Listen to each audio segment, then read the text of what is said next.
No roteiro também consta um objetivo sobre a anatomia da coluna lombar. Então, a gente precisa lembrar que a coluna lombar ela vai ser formada por empilhamento de vértebras.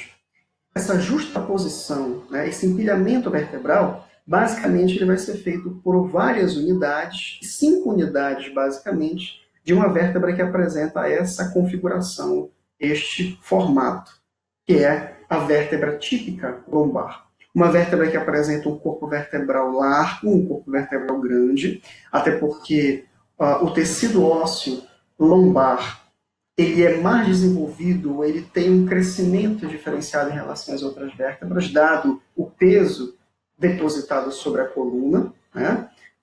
O estímulo pressórico é um fator de estimulação para o crescimento ósseo, então nós temos aqui a coluna lombar recebendo mais peso, por isso então um corpo vertebral mais avantajado, né? Mais desenvolvido. Um corpo vertebral bastante arredondado, né? Possuindo uma abertura central, que é o forame vertebral, por onde a medula espinhal vai estar passando, processos espinhosos largos, robustos e relativamente ásperos, os contornos eles são irregulares, são ásperos ao nível da coluna lombar, um processo espinhoso bastante achatado na sua ponta, diferentemente da coluna torácica, né, que apresenta um processo espinhoso triangular, o processo espinhoso da vértebra lombar vai ser um pouco mais achatado, e esse processo espinhoso se forma através da união das lâminas dos arcos vertebrais.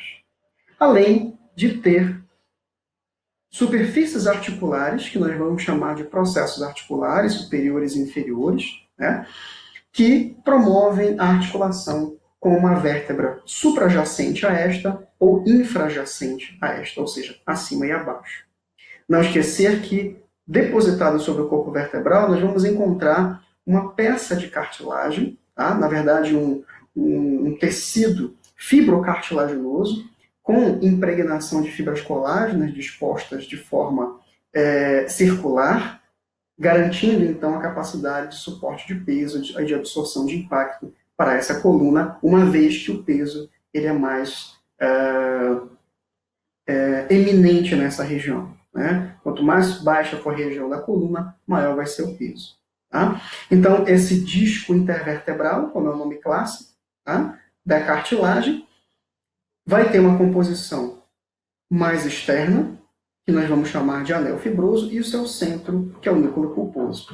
Em indivíduos que desenvolvem protusão discal ou herniação, né, hérnia discal, normalmente o núcleo pulposo ele se desloca, rompendo essas fibras, né? O núcleo pulposo tem uma característica mais gelatinosa, então ele rompe essas fibras em decorrência da pressão distribuída de forma irregular no seu centro, e a tendência é esse núcleo protrair, é esse núcleo herniar, e potencialmente tem a chance de comprimir os nervos que emergem pela região lateral da coluna.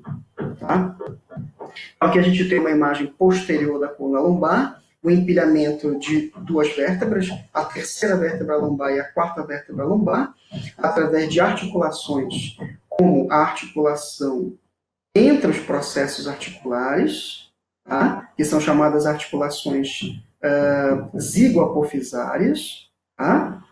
São articulações entre os processos articulares. Veja que a superfície articular é uma superfície plana, porque essa articulação é uma articulação sinovial, tá? Como já foi trabalhado antes, ela é uma articulação sinovial que fatalmente vai ter uma cápsula, vai ter uma membrana sinovial, né? Vai ter cartilagem articular, vai ter um espaço articular. E o contorno desse processo articular, ele é um contorno mais aplainado, é um contorno mais plano, que permite, então, deslizamento entre esses processos, como o processo articular inferior da vértebra L3 e o processo articular superior da vértebra L4, permitindo, então, as mobilidades da coluna vertebral. Lembrando que a coluna lombar é uma das colunas que menos tem movimento. Tá? E a presença da cartilagem, né, do disco intervertebral, entre os corpos vertebrais, caracterizando uma articulação do tipo cartilaginosa. Então, há uma maior limitação da mobilidade entre os corpos vertebrais. Tá bom?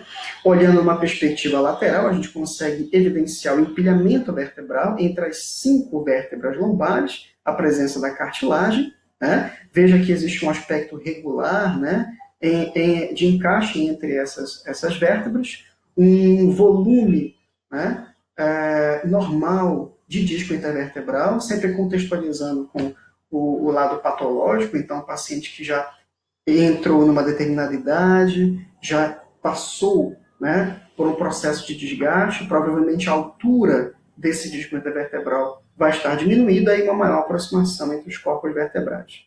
Isso faz com que haja um estreitamento, né, do espaço intervertebral, na verdade do forame intervertebral, com grande propensão à compressão nervosa e irradiação dessa dor para a região lombar ou para a distância, como a região de membros inferiores. Né? Dores irradiadas para a coxa, para a perna ou até para o pé, numa dor ciática. Vejam o encaixe, né, dos processos articulares superiores e inferiores. Aqui uma imagem mais panorâmica, né, em relação à coluna lombar, né, nós temos uma perspectiva lateral e uma perspectiva posterior. A presença dos ligamentos, né, que recobrem a coluna lombar, como o ligamento longitudinal posterior, e aqui, posteriormente ao corpo vertebral, o ligamento longitudinal posterior. Ele não está aparecendo nesta imagem, mas aqui ele aparece quando a gente corta o pedículo, né, que é exatamente essa região de encaixe do arco, né, do início da formação dos processos transversos ao nível do corpo vertebral. Então, quando a gente corta os pedículos, nós conseguimos ver a porção interna e posterior dos corpos vertebrais, mostrando o ligamento longitudinal posterior. Ligamento esse que tem uma função mecânica importante, né? Servir de, além de estabilizador para as vértebras, ele contém o deslocamento do disco.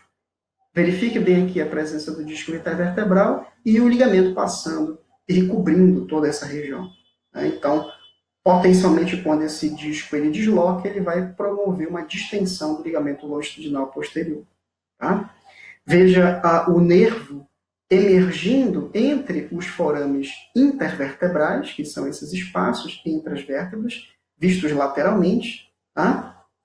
Então, só imagine esse distanciamento reduzido e a compressão do nervo em decorrência de processos degenerativos articulares. Tá? Ligamentos que se posicionam também entre os processos espinhosos, que são chamados de ligamentos interespinhosos, estabilizando a coluna lombar, tá? E também ligamentos que passam sobre as pontas dos processos espinhosos, chamados ligamentos supraespinhais.